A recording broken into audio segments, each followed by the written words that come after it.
As certified life coaches with 45 years combined experience in human resources, Jen Trum and Katherine Fry have both experienced the highest of highs and the lowest of lows, both personally and professionally.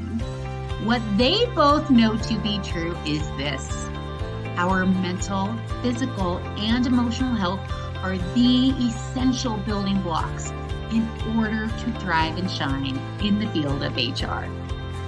In a first of its kind podcast, we'll be getting real and we'll discuss and share what has contributed to both our success and struggles, with the goal of inspiring women around the globe to stand tall and take the necessary action to both thrive and shine in HR.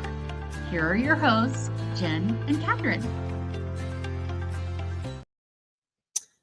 Hello, welcome to Thrive and Shine HR. We are Jen and Katherine, and so excited to be here with you this morning. Hello, Katherine. How are you today? And I'm well. How are you on this fine Monday?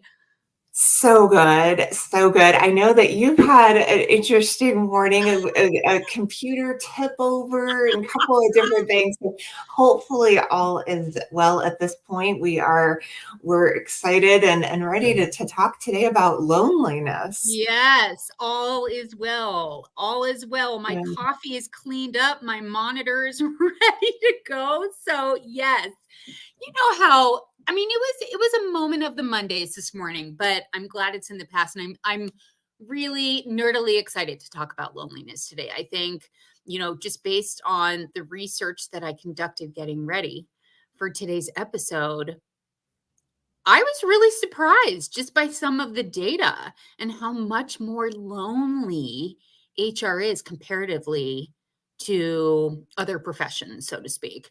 So I'm really glad we're talking about this today. It's obviously very, very important to our listeners.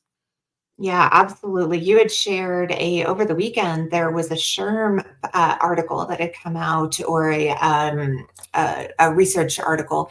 And if you haven't seen it, definitely, those, we can put it in the show notes, but such a good article about loneliness and just about how since the pandemic, perceptions around it have shifted. So super, super interesting. Exactly. I mean, just in short, U.S. workers are 22% more lonely now than they were pre-pandemic, but HR is 35% more lonely. So HR is trending higher in terms of more loneliness since the pandemic, which I found very interesting considering the contrary statistics about returning to work, et cetera. So very, very fascinating that in HR, we're becoming more and more lonely. Yeah. Oh my goodness. Before we jump in, let's talk a little bit about what exactly we mean when we say loneliness. So in that SHRM article, it broke down a little definition that I'm going to read. It says very simply, loneliness is our emotional distress when we do not have as many social or relational bonds that we wish to have. Another definition that I pulled up this morning was from, and I don't know if you're familiar with Brene Brown's Atlas of the Heart, but yes. It's amazing. And her definition of loneliness was the absence of meaningful social interaction, social connection that gives us strength and not rugged individualism. So one of the things too with loneliness is it doesn't necessarily matter if you are by yourself or you're in a room full of crowded people. If you do not feel connected, if there's not alignment between those other relationships or those other individuals, that's where loneliness can set in. Would you agree, Katherine? Has that kind of been your experience as well? 100%. I have been in boardrooms, in the C-suite, surrounded by people, and I have never felt more lonely. So that's 100% true. I can be sometimes surrounded by friends, and depending upon what's going on in my life and therefore in my brain, I can feel really, really lonely. So I could not agree more with that. 100%, 100%. Absolutely. And yeah, it's about that genuine connection, that authenticity, that being heard, being known, but also hearing others and knowing others too. It's kind of a two-way street a little bit, I think. Mm-hmm. What do you think? I agree completely. Yeah. So, what we want to do in this episode today is we're going to talk about loneliness, how it's shown up for us in our past. So, as those who listen and watch, as a reminder, we do go live. We are live right now. Hello.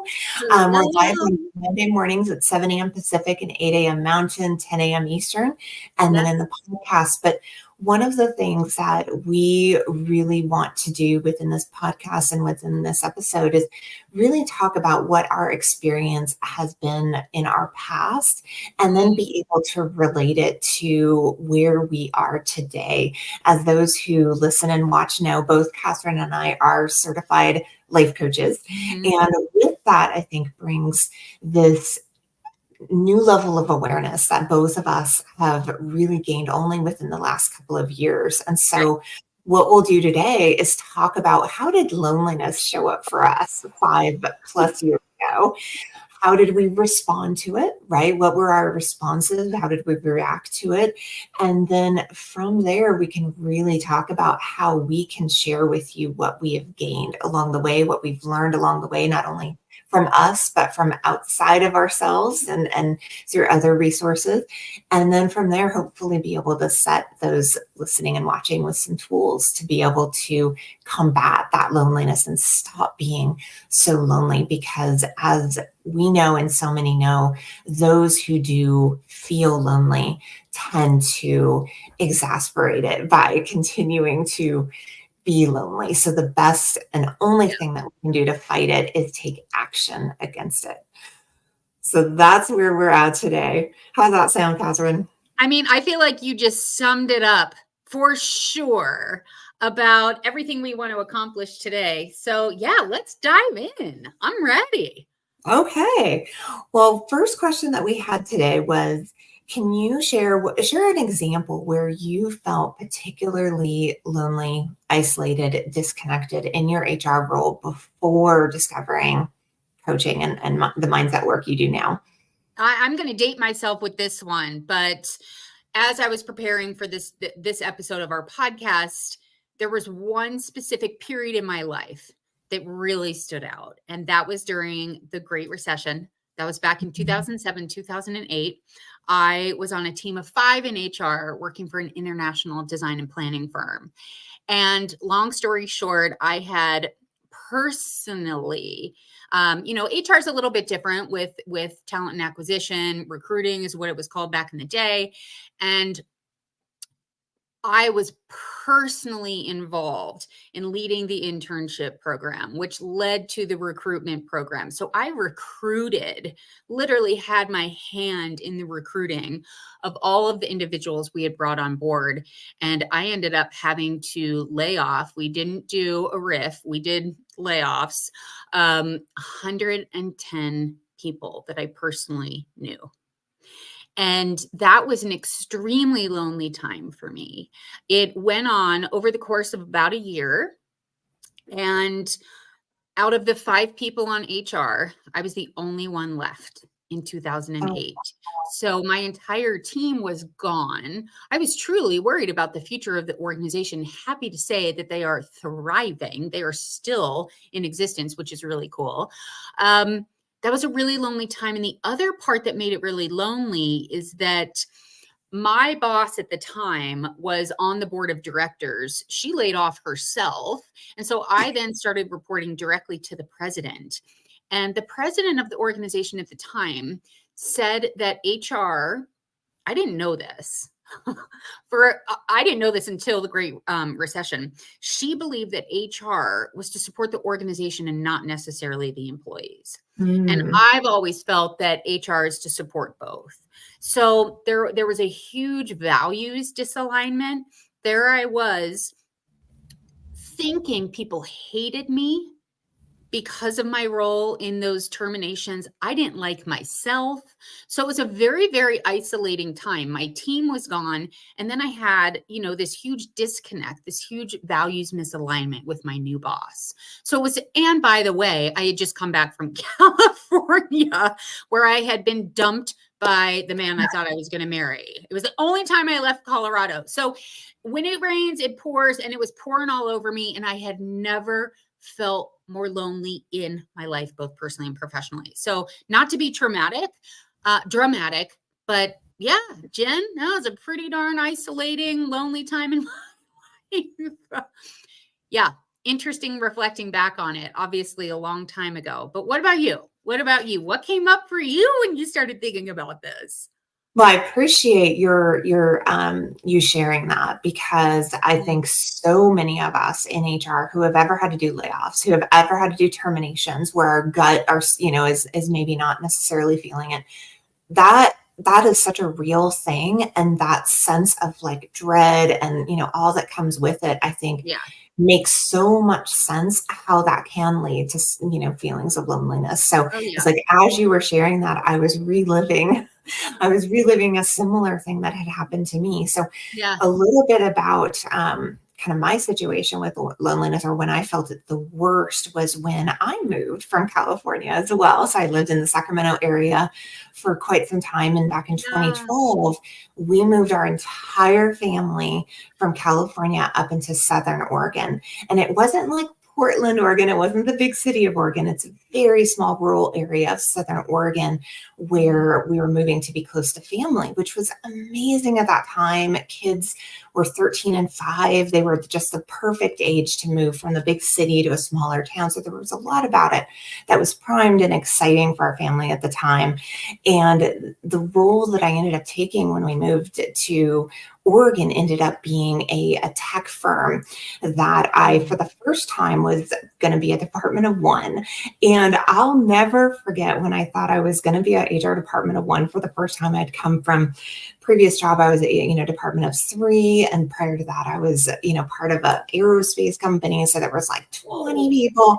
So now I was like part of this thing that was me, right? And as someone who prides herself on being individualistic, and I'm so strong and this and that, I went the first couple of months thinking I was riding high, right? Being this HR department of one.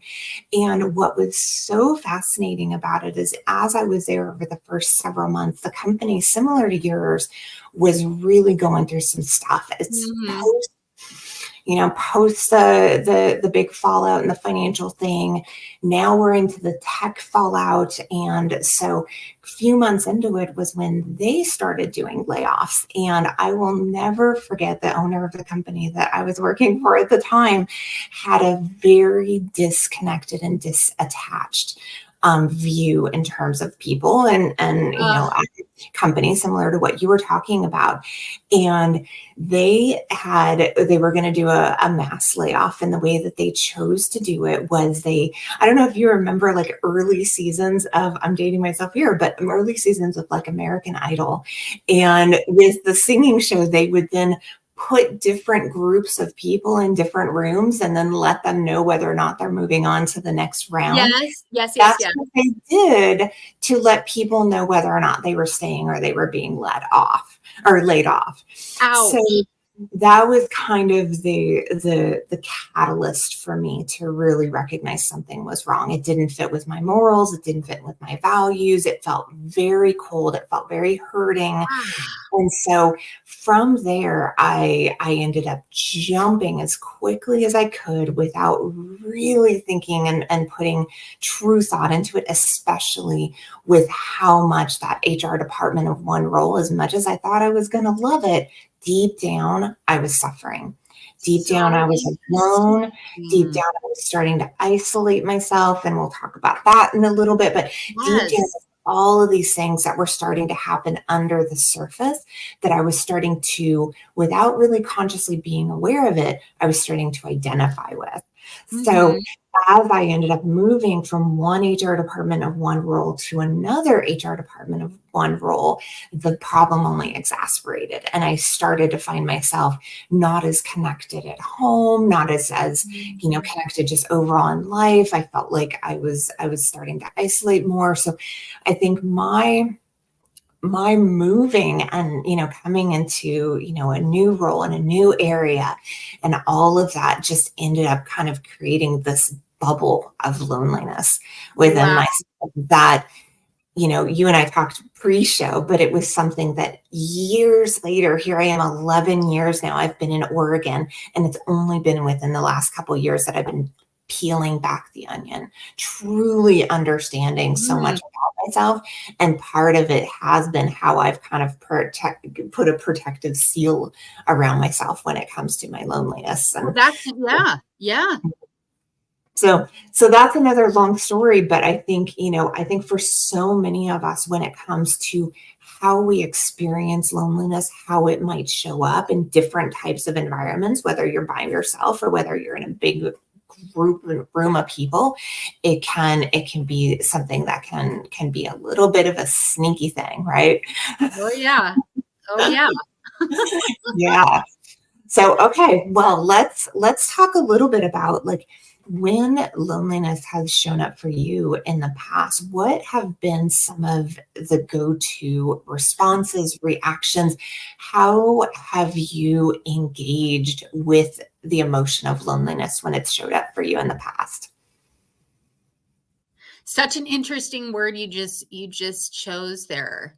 How did you engage? Because the irony for me is I completely disengaged. But disengaging is engaging. Disengaging is engaging. I mean, Yeah. I my sort of go-to response was stop talking to people, stay in your office.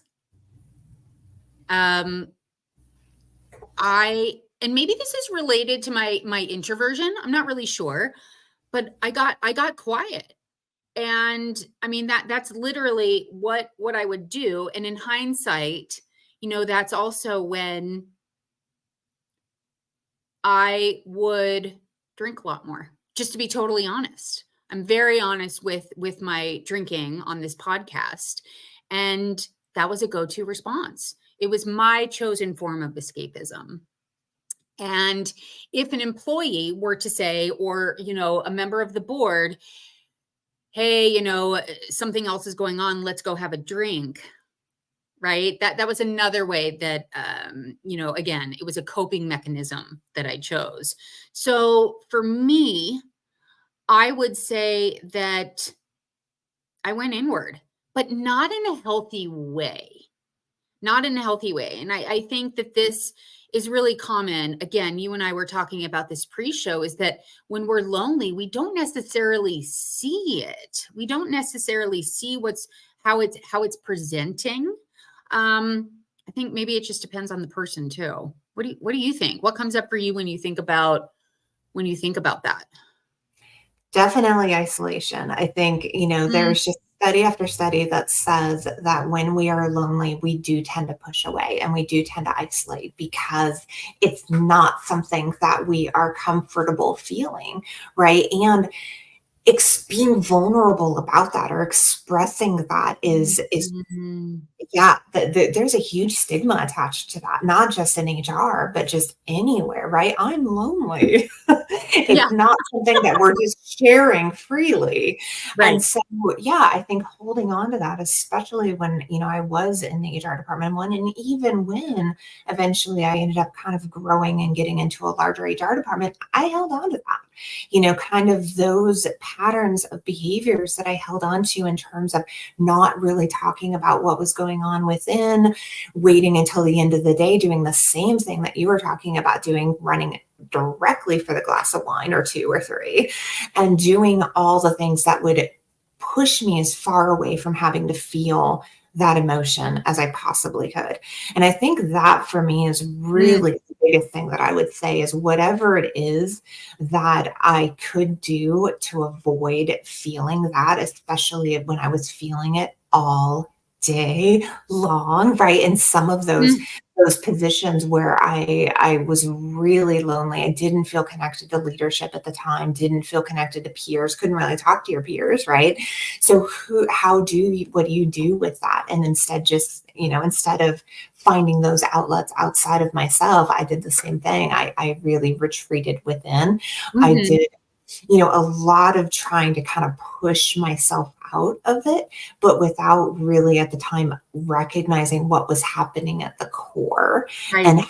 how much kind of fear and different things I think were latched onto it. I didn't really realize how much it was impacting so much of my life. Yeah. Yeah. I think, isn't that funny? Like, we both did the same thing, and something tells me that that's a very common, just getting quiet and going in. And as you were talking, it made me think about how many of us in HR feel like we wear a mask of sorts. We're not able Mhm. to show up as our authentic selves. And think that alone is an indication that you're probably feeling lonely. If you feel like you can't go out and be your authentic self in the workplace, I mean, you're disengaging from who you naturally and truly are. So if you feel like, well, I've got to put on a front, I've got to show up in a certain way, I've got to say certain things, of course you're going to feel lonely. That's really interesting. I hadn't really put that together until you started talking about it. Yeah, I read something over the weekend and it was called The Paradox of HR.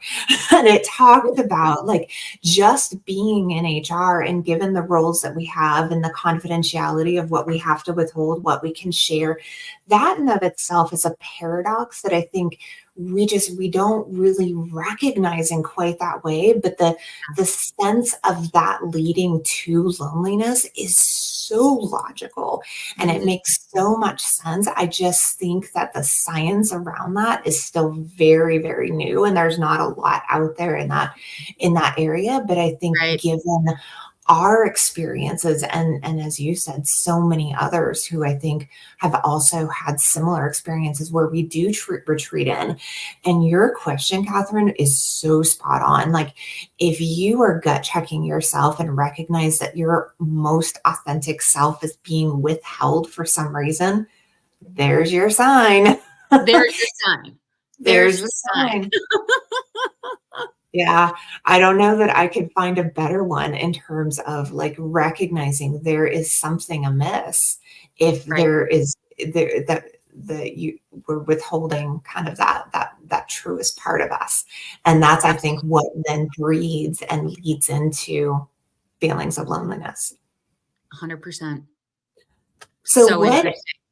Yeah, I know, right? And so what other than, some of the things we've already talked about, what do you Yeah. believe are some of the main factors that you've seen in your research and now, really working with women in HR? What do you see are some of the main contributing factors to loneliness in the field of HR? Yeah, and this for me is sort of where I start to turn the corner from, okay, here's how I operated in the past, but how have I shifted out of that loneliness? How do I help my clients shift out of that loneliness?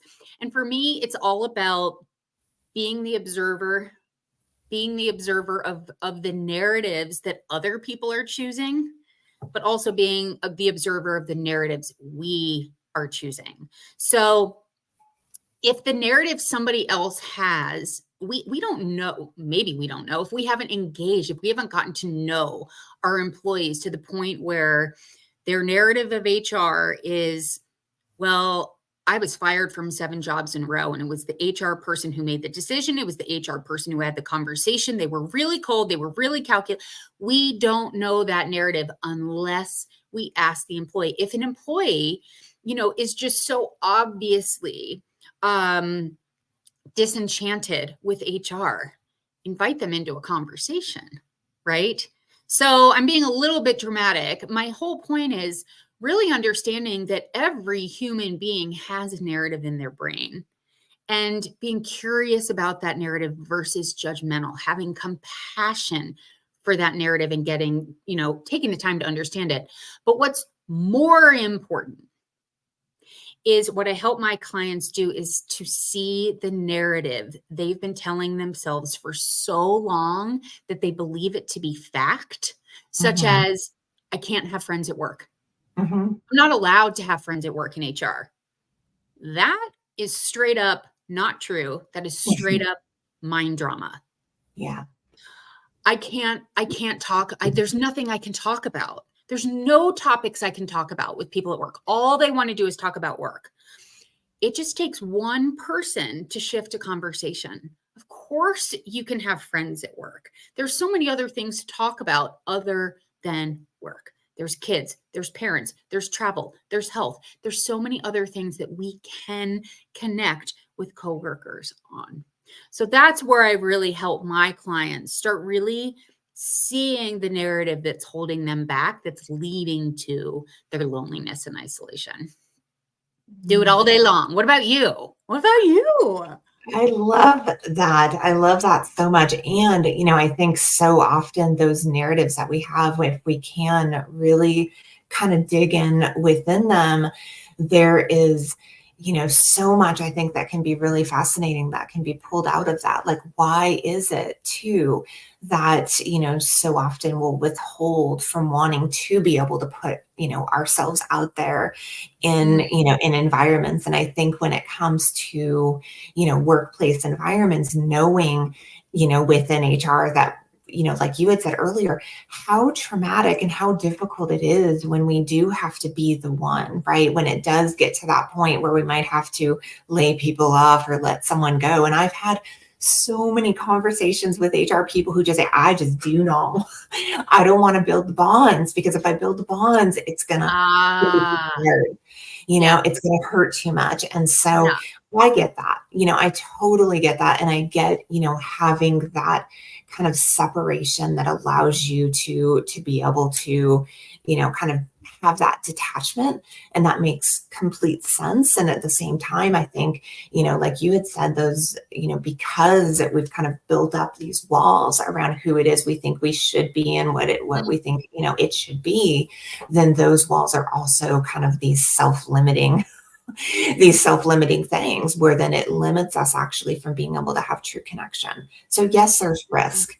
Yes, yes, there's the possibility of, us having to kind of turn it around and have a difficult and different type of conversation, but that's okay. I think we just need to be able to kind of shift our conversations around being more open and accepting to all the possibilities. And, that then, allows others to be able to feel more comfortable in doing the same. Yeah. And so I really, really appreciated, you saying that and bringing that up, because I think when we can say, yes, there is risk to building, friendships and relationships at work, with others, but at the same time, what an opportunity. What a beautiful opportunity. And if we're just running on the one narrative, if we're just running on this one mindset that, nope, this isn't possible, can't be friends in HR, have to keep this distance and boundary, then at that point, we may not be able to see kind of the flowers and, everything else that is right there in front of us at any time to be able to pick and enjoy. So absolutely. And your examples are making me, it's so funny. You what you bring up in this conversation, in this podcast, it always gets my brain turning. I so appreciate starting Mondays off with you. And the example that you gave about, I don't want to form, and I'm paraphrasing, I don't want to form bonds with people at work in the event that I have to terminate them. Like, that is fear-based. That is totally fear-based. And if we go through our life operating from fear, worried about the terminations, we're missing out. The employees are missing out. So I found that really fascinating. And it makes me think about how long I operated in my career being so afraid of the what ifs and what ifing myself to death versus what ifing myself to life. What if the company does really well and we don't have to have layoffs? Whatever that is. So I don't know. Really, really interesting. You've got me thinking this morning, Jen. Yeah. Well, I think, one of the things that has happened for me, and I think you might have even shared, or somebody recently I talked to shared something about this, where, it's like at the end of the day, there's only so much we can control. But I've experienced a situation where I laid someone off who years later we became super good friends. Love that. Yes. Because of, it's not personal, and how we are able to, be able to still have, compassion and care and everything else within the individual. That's where that's where the opportunity is, and still being able to be clear around where the boundaries are, but still recognizing we are humans with, human emotions and wanting to be able to, give and help others, and, all of those things, and all those can happen. And we don't have to feel so isolated as though we are all alone. And one of the things that just came up in the comments is, one of our listeners today is an HR department of one, or has been an HR department of one, who worked in an organization who really supported and embraced and allowed for, their voice to be heard. And in Katherine and my example, right, we had situations where it was a little bit tricky. And so I think, depending on the type of environment that you're in, being an HR department of one can be truly a superpower. So we do not even want to, make it seem as though being an HR department of one is like the worst thing that can ever happen to you. I think it actually, if you are of kind of that right mindset, and within an organization that has that cultural dynamic that is really, accepting of it, you can really, really flourish. Absolutely. I mean, it truly does come down to mindset. What your perception is of your current situation, what your perception is of those terminations. And Jen, what you just shared about becoming really good friends with somebody that I think you said you laid them off. Mm-hmm. One of those 5 women on my HR team, I'm still good friends with to this day. I'm getting to watch her children grow. She comes out to my home with her entire family. We have sleepovers. The kids go in the bunk bed. I was in her wedding. So how we show up for people during those terminations, before those terminations, after those terminations, that's where our power play is. Yeah. Truly. And that can be, just that mindset, showing up as our authentic selves. That's sort of the antidote. That's the antidote, because we all go into HR because we want to help people. And when we stay connected to that commitment and just that knowledge, I am helping, I'm doing everything I can to help, everything that's within my power. I think just some simple thoughts, just making sure we're choosing thoughts that are really useful and healthy for us can also be an antidote, so to speak. Yeah, absolutely.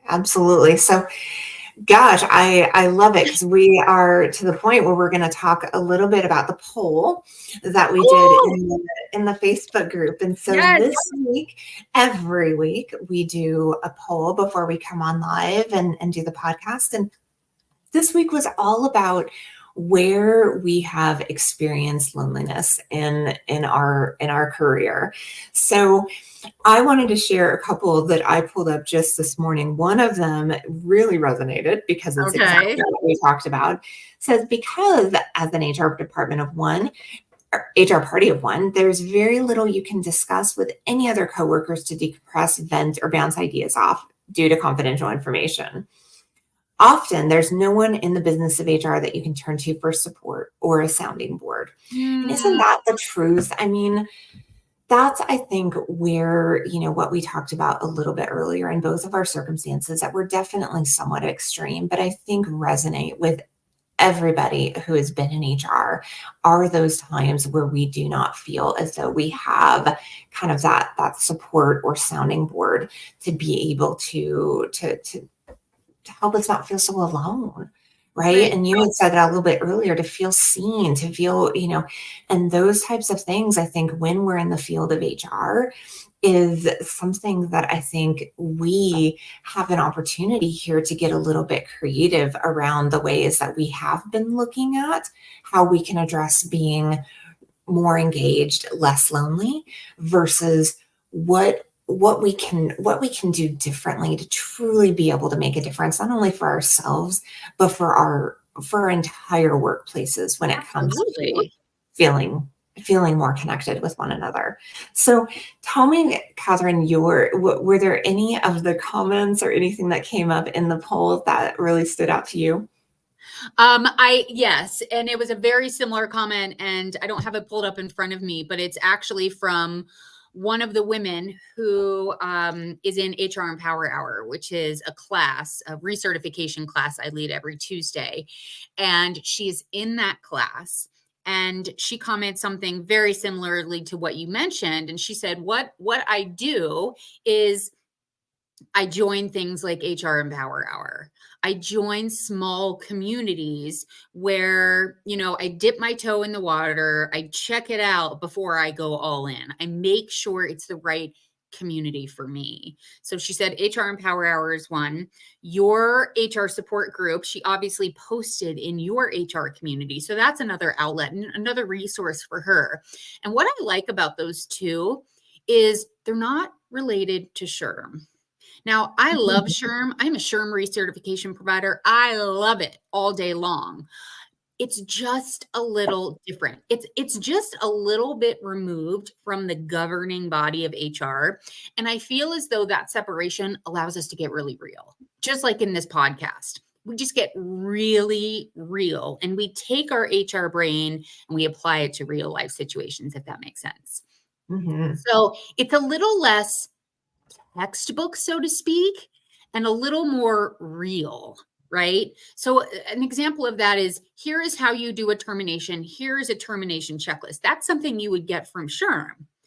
But if somebody were to post in your group or come to an HR Empower Hour saying, I've got a termination coming up, we are not going to give that textbook checklist.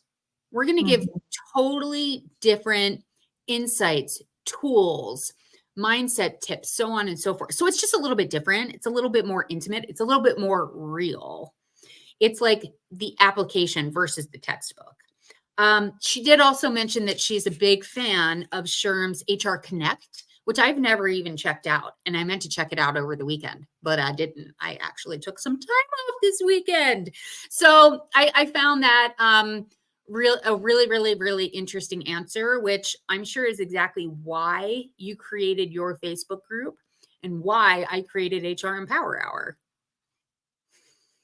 Yeah, I think absolutely. I think because, SHRM is amazing. There's so many different amazing resources out there. Oh, And yeah. one of the things that when I started my group a couple of years ago that I wasn't seeing was really around that kind of emotional support, mental health Amen. support, and, really focusing on helping us deal. Like you had given such a great example of, like, if you know that you're going to be going into a termination, and typically you're going to be given, a checklist of, okay, no, I've got somebody to terminate. Here are all the things you need to do, versus how can we help you be able to show up in the way that you feel, that's going to allow you to give the best of yourself.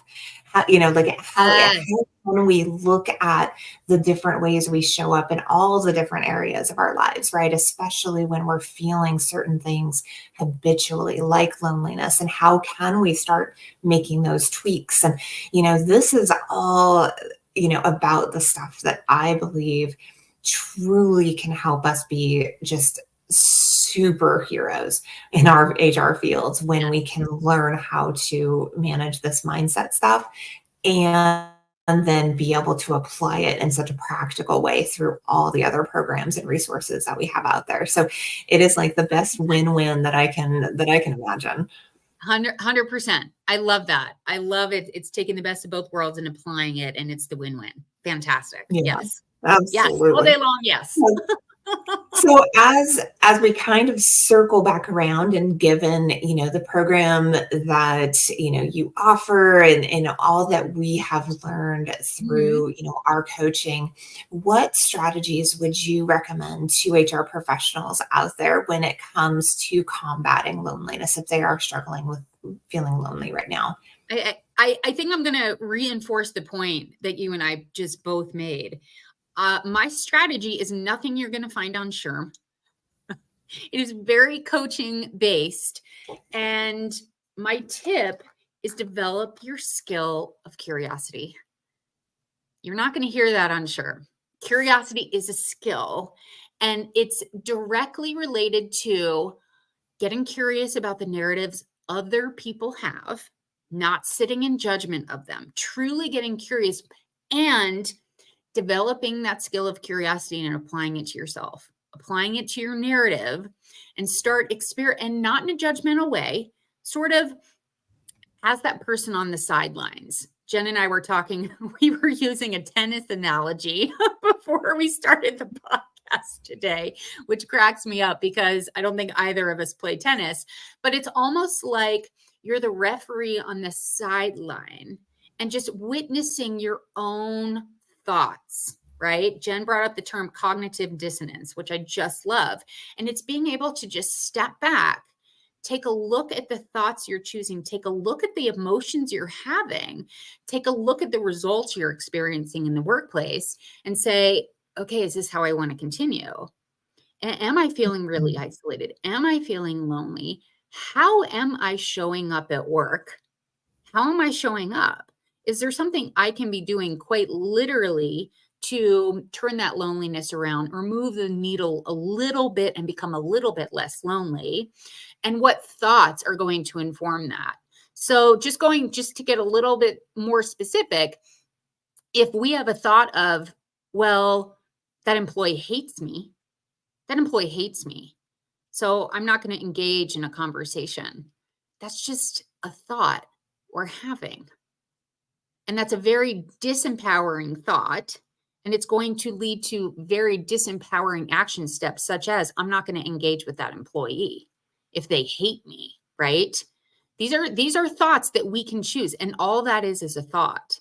So if we choose the thought of just a thought upgrade, I'm not saying this person loves me. It has to be true for you. It just has to be a little bit of a thought upgrade. So get curious about the thought you're choosing. Really challenge if it's fact or mind drama. And if it's not truly fact-based, if you're not 100% sure that employee hates you, then choose a different thought, such as, well, maybe that employee doesn't truly hate me. So how would you show up differently? Would you actually engage with that employee? Would you tiptoe into a possible relationship? Maybe. So to me, it really boils down to that skill of curiosity. What about you? Love it. I think a little bit of curiosity and first getting the F out of your comfort zone. Woo! So, I think for me, that has been by and far the biggest thing. You will never make progress until you start taking action. And so sitting on the sidelines is just not doing you any good. And I think that was me for so long. When this happens, when X happens, when I get to this, when I achieve that, then I will, start pushing myself out of my comfort zone a little bit more. Then I'll start, kind of leaning in a little bit more and getting uncomfortable, because that's really, I think for me, what it came down with is that discomfort that I might have been feeling originally and feeling lonely and whatever. Yeah. Only is going to exasperate it by now getting out of my comfort zone. I don't want to make it worse, right? So in my head, I had this whole story around why now wasn't the right time. I needed to just stay back. I needed to, everything that I could probably come up with around why I was not to really take action and put myself out there more. And so when I really started to kind of get clear about that and say, oh my gosh, I'm kind of making up this story that I'm going to be more safe, more comfortable by sitting back and not actually addressing this, because I have this stressor going on right now and that stressor right now. So yeah, I think, one of the things that I've really learned to kind of address that more than anything is like checking in with what I can be like really thankful for when it comes to getting myself out of my own way, right? I think when we are feeling stuck in some way, we feel paralyzed in some way, I find that what has helped me more than anything else take that first step is to find something really to be thankful for about I love that. myself, about my circumstances, about whatever it is that I'm going towards. That gratitude is a momentum driver. Yeah. So yeah, I think, getting out of our own way and really finding, our place into, this gratitude, that it's never as bad as we may be making it out to seem. And the more that we can kind of settle in to being just okay with what is, and actually being kind of grateful for what is, when we can actually, be able to see the little things, boy does that bring a lot of power, right, into our reality, into our circumstances, and into our beliefs around what's possible.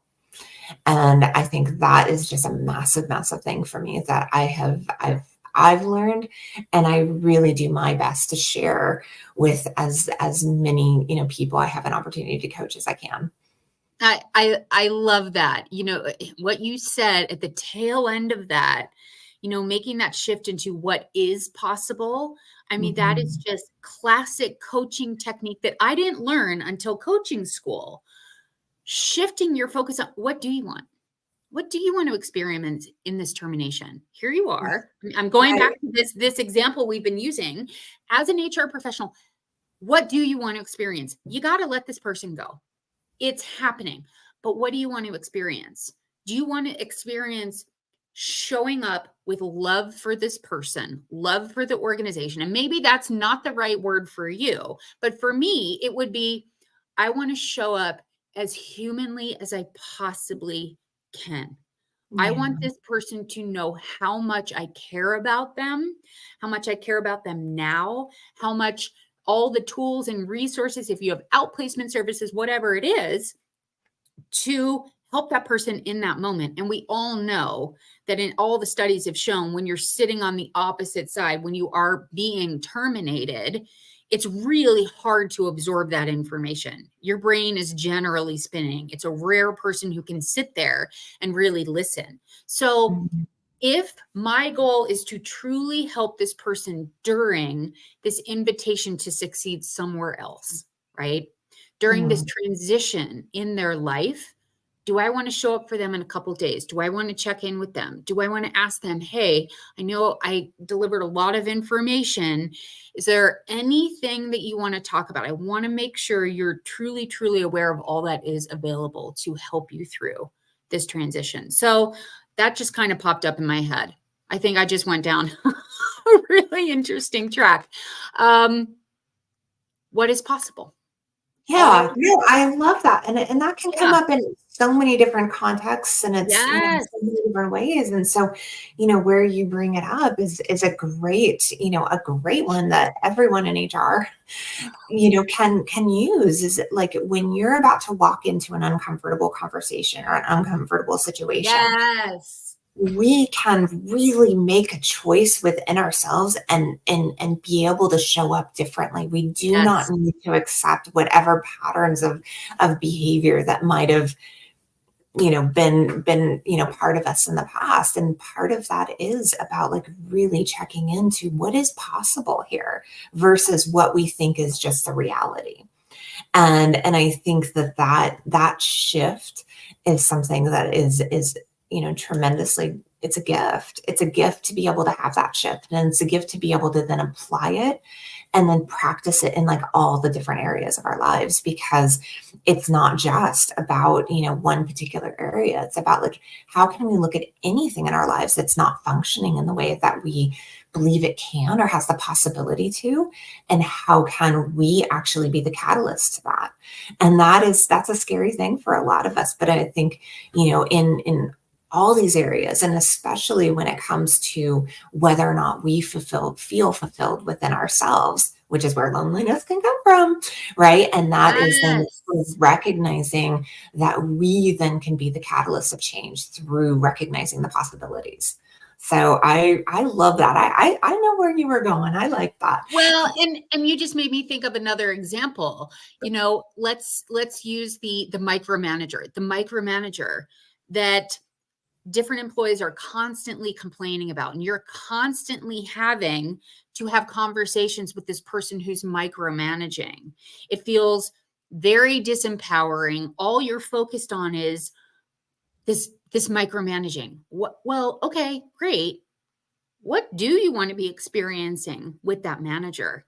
Are you showing up very curiously with that manager? Are you also being curious about the thoughts you're having? So if you're sitting in judgment of that manager, you're not allowing, to use Jen, your words, you're not allowing for new possibilities to exist, which is leading to your isolation, the manager's isolation. You're not focused on the solution. So when I think about isolation as it ripples out into our organizations, and we all know that isolation is an epidemic in our country, in the United States, what can we actually do about it? Focus on what we do want. If you don't want that manager micromanaging, what do you want the experience to be for that manager and for that employee? How do you want to show up differently in that meeting than you have in the past to yield different results, to yield new results?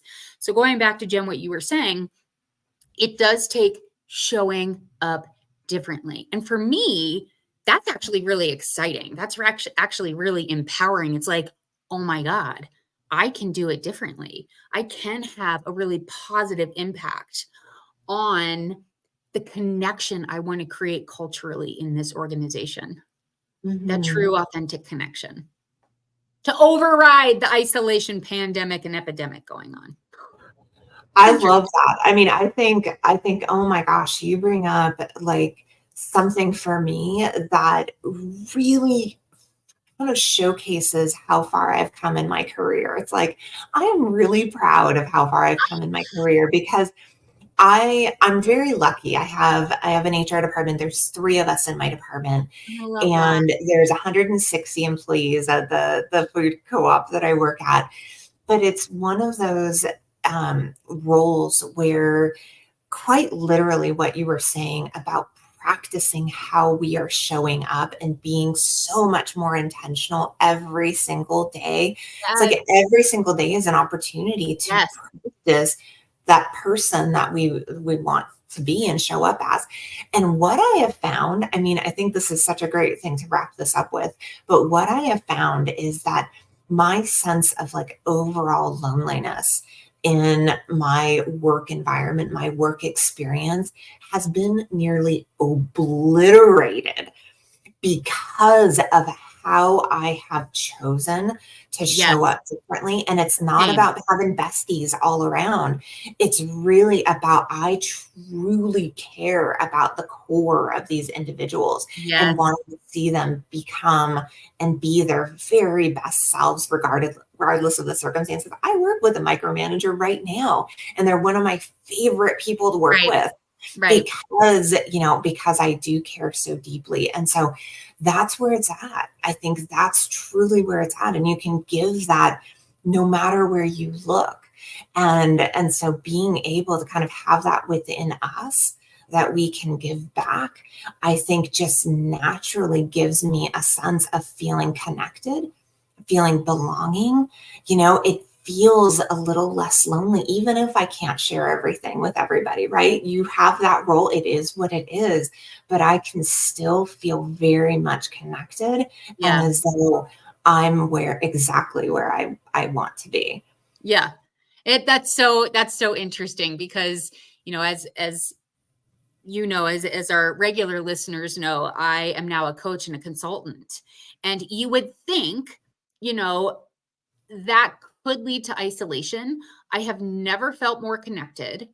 I quite literally love my clients. And what I was really surprised by, so I started HR Empower Hour on October 3rd. So we're about halfway through our first full year of HR Empower Hour. We meet every single Tuesday like clockwork at 12 o'clock Mountain Time, right? So that connection right there, it's built into the program very intentionally. And what I didn't anticipate, I anticipated the women in the group becoming very close and very connected with one another. I didn't anticipate how much I feel connected, how much I look forward to every single Tuesday connecting with empowered women in HR. I did not anticipate that. And it's been such a gift in my life. I've never felt more connected to the HR community, especially the people in HR Empower Hour. It's pretty cool. And with you too. And with you too. And with me too. But yeah, that HR Empowered Hour, can you make sure to put a link in the, we'll make sure to put a link, because it is such a gift. And for anyone out there who is looking for more SHRM credits, HRCI credits, and wants to be able to connect with others and not feel so alone, it is like the biggest win-win I've seen out there. So Tuesdays at noon Mountain Time, such an amazing group you have, Katherine. So fun. Thank you. You are so welcome. Well, with that, I think we've come full circle on this. I hope, if you're out there and, you have struggled with loneliness, do struggle with loneliness, just know you're not alone. No. And there are so many resources. There's so much support out there. So please just take that first step. Do what you know is within your heart, because there is some super strength in there to be able to be a super connector. Katherine, do you have any last thoughts before we wrap up today? I don't. You wrapped it up so beautifully. I'm not going to take away from that. All right. Well, everyone, thank you so much for joining today. And don't forget, every single day is a new day to thrive and shine in HR. Have a wonderful day, everybody, and we will see you next week. See you next week.